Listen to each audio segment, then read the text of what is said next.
Okay, so is it working?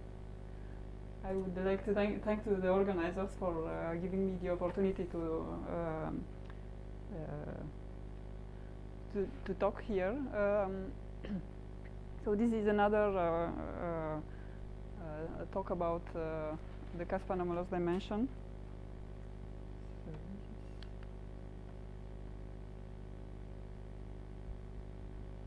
Yeah.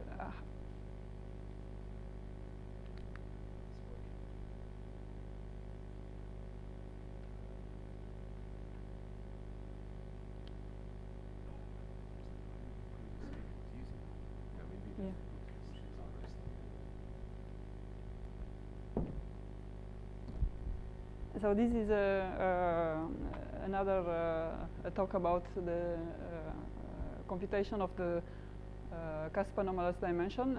Why I think Matthias and Radu convinced you that this object is very important for comparing for testing the predictions of the ADS-CFT correspondence. It's an object which is accessible both to test from the gauge theory and from the string perturbative regimes. And also it is an object which is in principle predicted by the Bethe ansatz equations. So its full expression should be given by via the Bethe ansatz equations.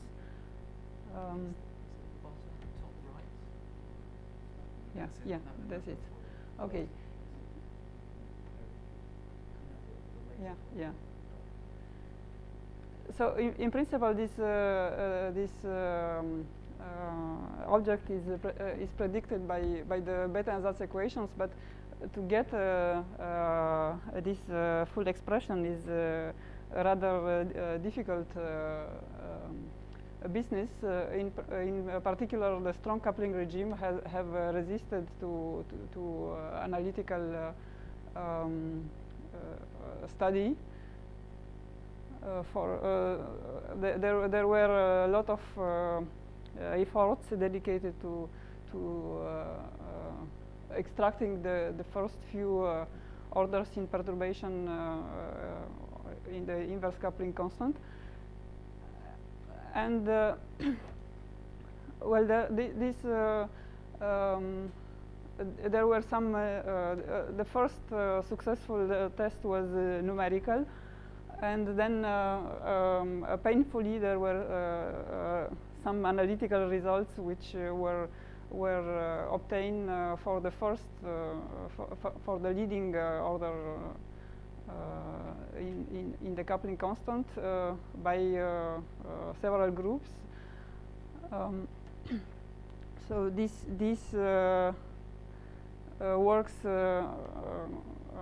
reproduce the first order in the inverse coupling constant. Then Charlotte and Pierre-Yves Castel succeeded to reproduce not from the Beisorted and Staudaher equation, but by related procedure. They succeeded to obtain the one loop result for the cusp anomalous dimension, and then a few months ago, Basso, Korczemski, and Kotansky obtained a very remarkable procedure to obtain recursively many orders in perturbation theory. So this my talk and the talk of Dima Volin, in fact, are a result of our efforts to understand the procedure of Basso, Korczemski, and Kotansky. So I would like to mention that there were two different approaches used by this ensemble of works. Some people prefer to work in Fourier space, for the Weisert-Eden-Staudacher equation, and in particular the numerical work was done in Fourier space, and this approach is very well adapted to numerics, and also but for analytical treatment, there are some. Of course, you can do numerics, and you can gain some insights from the numerics, but then you have to use these insights to make some hypotheses about the analytical structure. While the approach in the rapidity space seems a little bit more. So the analytical properties of the functions you are working on seem a little bit more transparent. So this is why we tried to look at the Basso-Korczemski-Kotansky approach, but in the rapidity space. So the conclusion, well, the outcome of our effort was that yes, it is possible to reproduce the Basso-Korczemski-Kotansky results by working only in the rapidity space. And some of their assumptions, which seemed very mysterious and miraculous to us, can be easily interpreted in this approach. So I will just say now very simple things about how this approach works. Then I think on Thursday, Benjamin will tell you how did they obtain this beautiful result, and on the last day, Dima will continue what to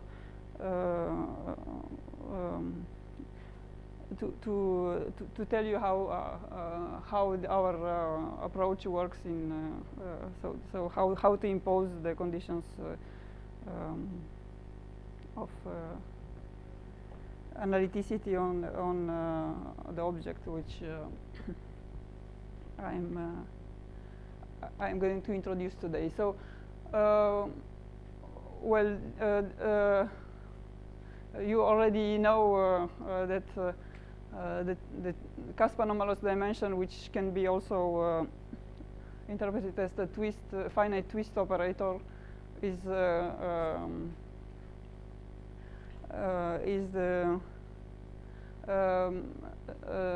dimension of the cusp anomalous of the twist operator goes like scales at large spin as a function, as log of s times some universal scaling function. So this is the object which we are looking to compute. So this object was computed in perturbation by up to 4 loops in the gauge theory and in the string theory so you already hear how to compute this 2-loop order contribution. So how to extract this, how to compute this object from Bethe ansatz. Both this expansion you have seen can be obtained from the Weisert-Eden-Staudacher equation. In fact, this equation was written by Eden and Staudacher in 1.5 years ago for a kernel which was well, not the kernel of the n equals 4, but for a simpler kernel. So the equation determines it's an equation for a density of solutions of Bethe ansatz equation. So we have to determine this density equation, which is fixed by an integral equation, where this complicated kernel is given by some formula, which was written down first by Serban and Staudacher. The full expression was written by Serban and Staudacher, and in fact, if you transform this Fourier transform this equation, you will get the Fourier representation where this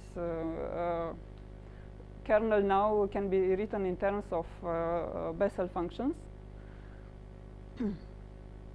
So this dressing kernel was in particular written. It appeared in Matthias' talk yesterday. Some complicated combination of Bessel functions, and so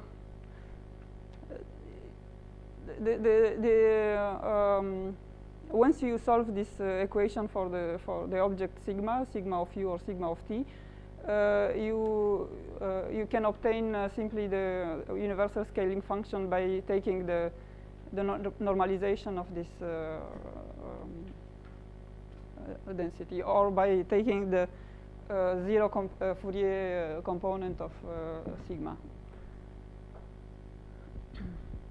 So, what is a very important property of this equation, which in fact allows to solve the equation perturbatively. It was very hard to make progress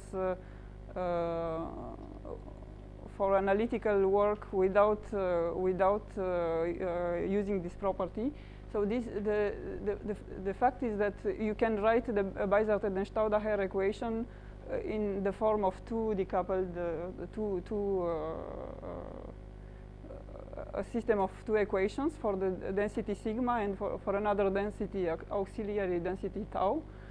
So this property is based on the fact that the dressing kernel of Serban and Staudacher can be written as a product of three different objects, which are two of them are simple, relatively simple kernels, which are called undressed because in fact they appear in the Bethe ansatz equations, in the undressed Bethe ansatz equations.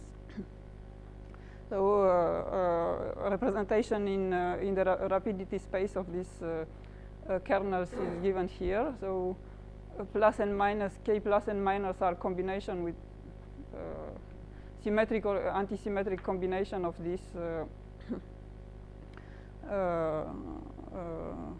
simpler kernels. Now these kernels depend on x, on u and v via these Zhukovsky variables x plus x and y, and these variables are defined in terms of shifted u and v's. So I have changed here of parameter from 1 over g to epsilon. So if you want to invert these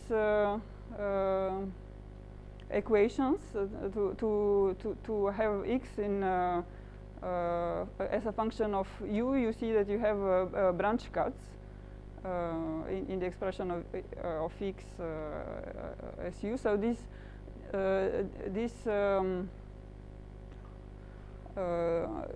in fact this structure implies that if you Fourier transform the expression of in Fourier variables of this kernel case, in fact can be given as Bessel functions of t. And this operator here in the magic formula of Weisert and Stauder here, in fact, is like inverse shift operator, so inverse difference operator. So it can be translated in U space like a difference operator. So now this is the one of the important properties of the equations. It is written in terms of the density, but in fact, what is remarkable is that we would like to use the analyticity properties of the equations of the functions, and in fact, what is important is that the density, in fact, is not an analytical function, but in fact, the density is a jump of an analytical function, which is the resolvent. So the resolvent is defined as usual as the density of the eigenvalues on some contours, and in fact there is a simple relation between the resolvent and the Fourier transform of the density. So this is the half Fourier transform of the density. It works when U is in the upper half plane. If the density, if you want to compute the resolvent in the lower half plane, you have to take a different formula here, such that the full density is just the jump of the resolvent. And of course, we know that the resolvent should be analytic outside the cut. In particular, it has to have some definite properties when U goes to infinity. So it goes as 1 over U to infinity, and the coefficient is, in fact, the normalization of the density, which is up to some coefficient is the Kaspanov dimension in our case. And for the problem we are looking at, in fact, we have some symmetry property. The density is, we know that the density is symmetric, so this can be translated in an anti-symmetry property for the resolvent. So we see that the resolvent in the lower half plane is related to the density in the upper half plane. So we don't have to work with both determination in the same time. We just can look at the upper half plane, and the resolvent in the lower half plane is just given by this formula. So now there are two possible situations. One is when the density is non-zero on the whole real axis. Then what happens is that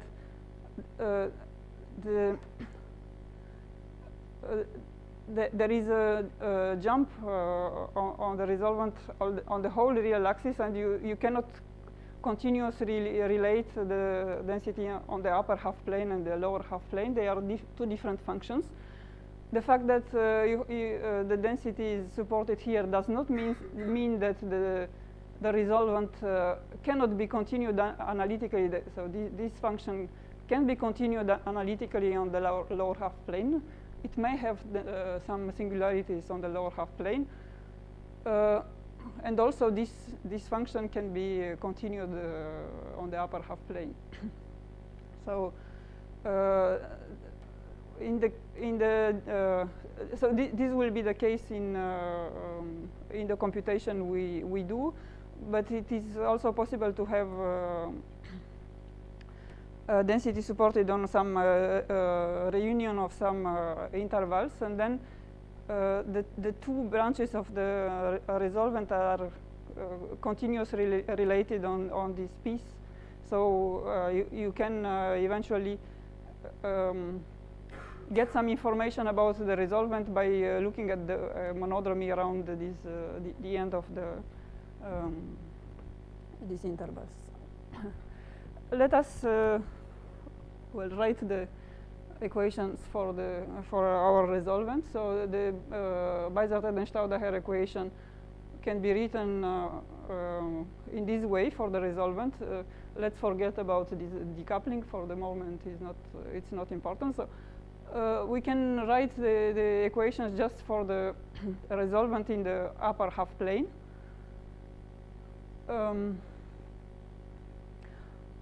And the fact that on the left-hand side we have some this difference operator which acts suggests that in fact we can write R like a sum of shifted simpler functions, a small r, where small r are analytical function in the upper half plane. This ensures that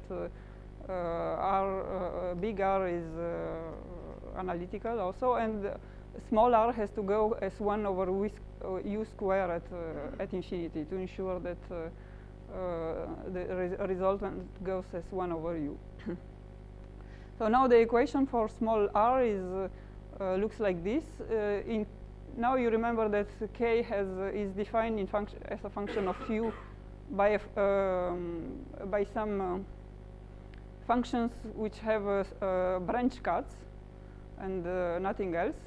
So it's really easy to read the analytical properties of small r in the complex plane. So small r has at most it has one cut in the lower half plane at finite coupling constant, which is inherited from the structure of k of u.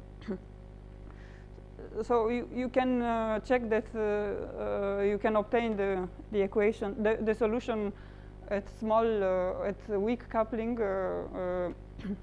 the perturbative solution at weak coupling using this method.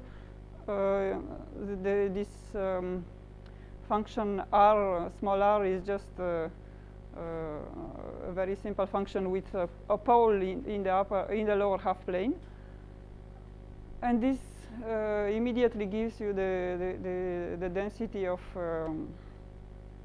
eigenvalues as a periodical function in the imaginary direction. So this is the result of Eden and Staudaher for the density at g equals 0. So you see that this structure of the resolvent implies that there is a periodicity or in the imaginary direction, and this will be important for this will appear also for finite coupling constant. What happens at finite coupling constant? Again, we have this equation for R. So, as I said, the kernel K can be expanded as in functions of this in powers of this variable x plus, which has a branch cut. So x plus has a branch cut between -1 minus I epsilon to 1 plus 1 minus I epsilon, and it's so these coefficients have to be determined, and in fact this is what Benjamin and Gregory and Jan computed. So they in fact in their language this function will be called small gamma, and these coefficients are small gamma k. And in fact, the hypothesis that R of u can be expanded in this function was on this basis was used by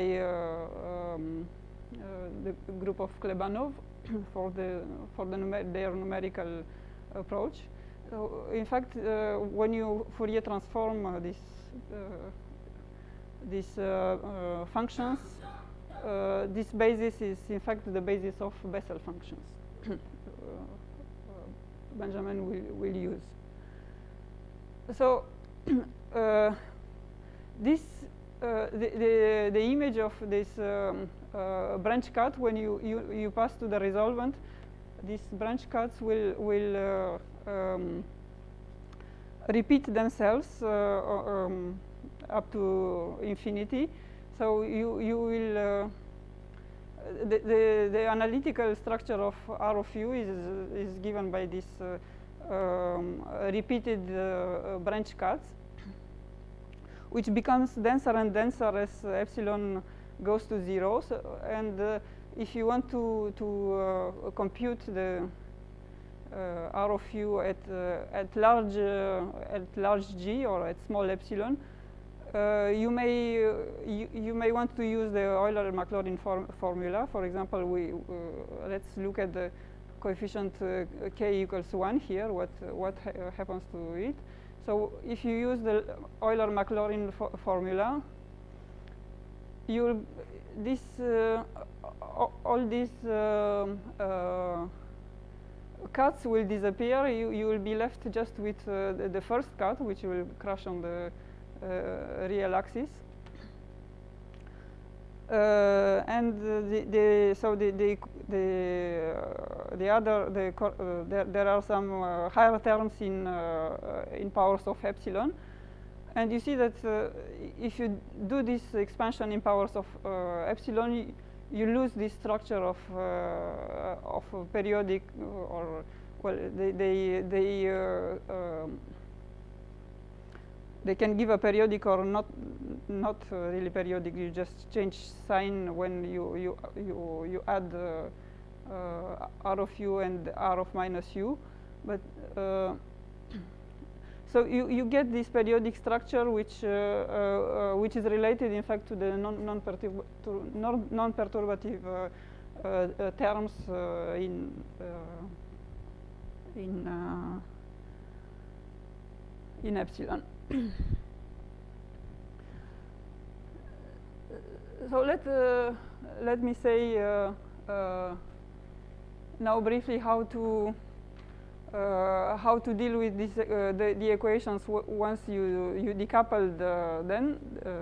How to write the Beiser-Tetten-Staudaher equation as difference equations. So you have to introduce an auxiliary density which is translated into an auxiliary resolvent, and the equation take this relatively simple form where these kernels have still some dependence on epsilon via these shifts in the cuts, which are at distance I epsilon of the real axis. And what is important is that you can in fact get rid of this epsilon dependence just by shifting U and V here by I epsilon plus or minus I epsilon, and shift the integration contour here, so such that the integration contour goes just under the cut of these kernels in V.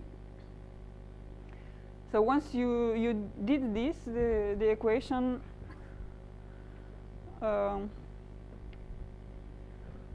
depend on epsilon only via the arguments of these functions. K tilde do not depend anymore on epsilon. They have a nice property also in the sense they reproduce. When they act on symmetric or antisymmetric functions, they reproduce these functions.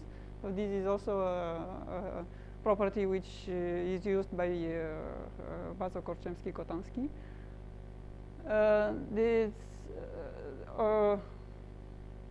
Because of this property, these two kernels are idempotent, so they self-reproduce themselves.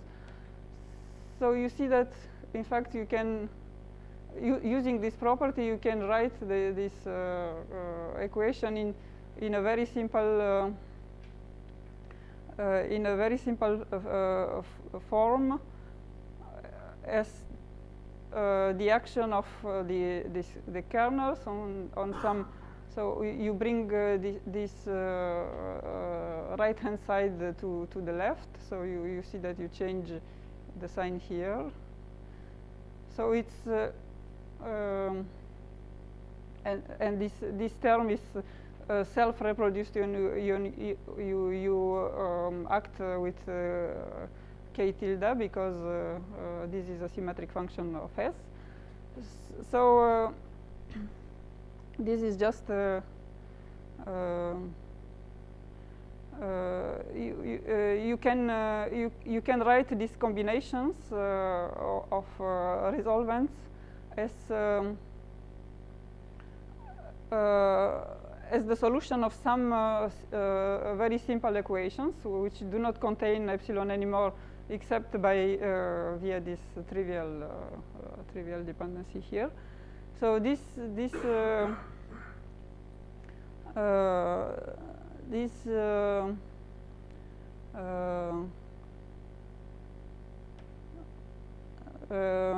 equations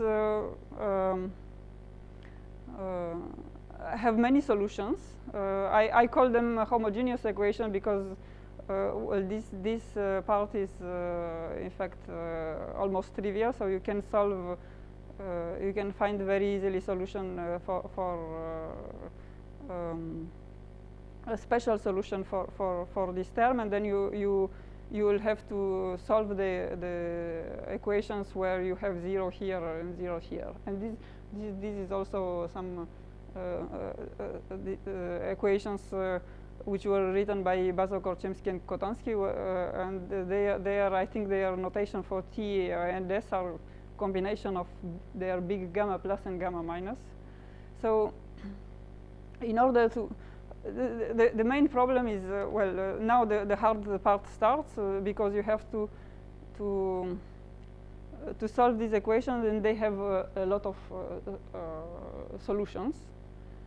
Dima will explain what is the general solution of this equation, and then so I will describe the strategy of what Dima will do on Friday. So you have to solve these homogeneous equations and take combinations of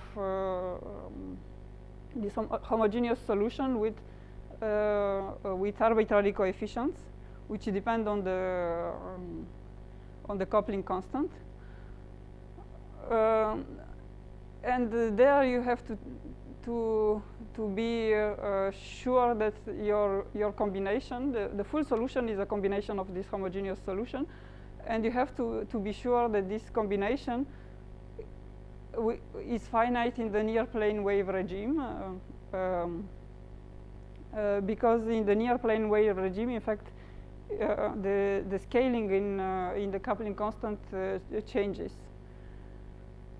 Then you have to, so once you wrote a solution for the resolvent, you can translate it in a solution for the function small r of u, and this function has nice analytical properties in the sense that it has one cut. So just by imposing the analyticity condition, the fact that R of u has a single cut, we are able to reproduce the analyticity conditions which were imposed by Bazo-Korczemski and Kotansky, and I think they, as far as I understand, these conditions came from numerical, they were inspired by the numerical solution. So, but I will leave Benjamin and Dima to explain you further this computation. Thank you.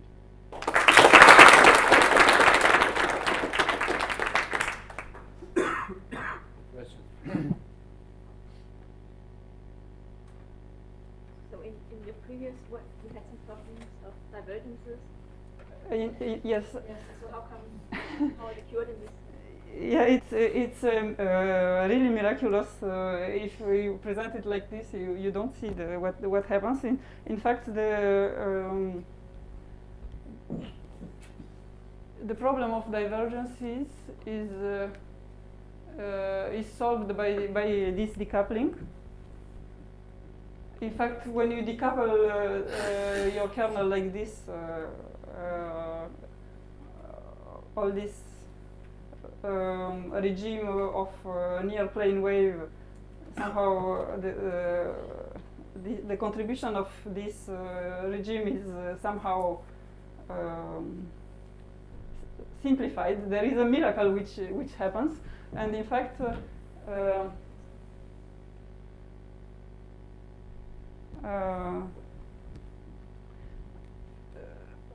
The fact that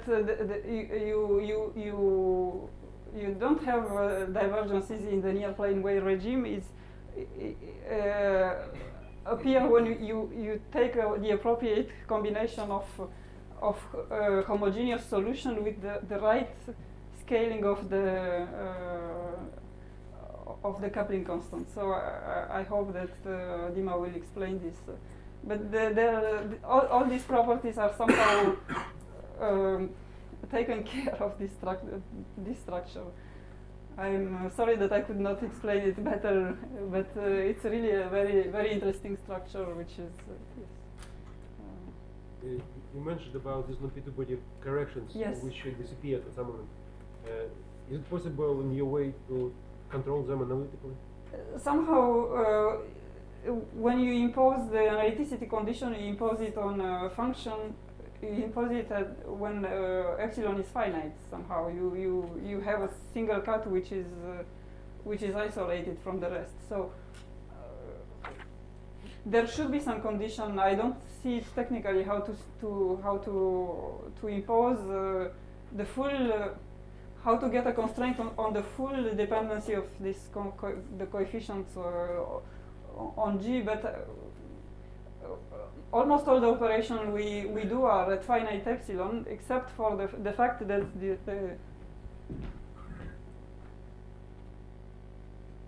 except for the fact that you are dealing with the solution of these equations, which themselves are practically at epsilon equals 0. So. But do you understand what should the additional condition you have to impose solution to the system to fix? It's I think it's the way you construct your solution, because when you impose your analyticity condition, you are already at epsilon finite. So you should be able to see somehow this non-perturbative structure.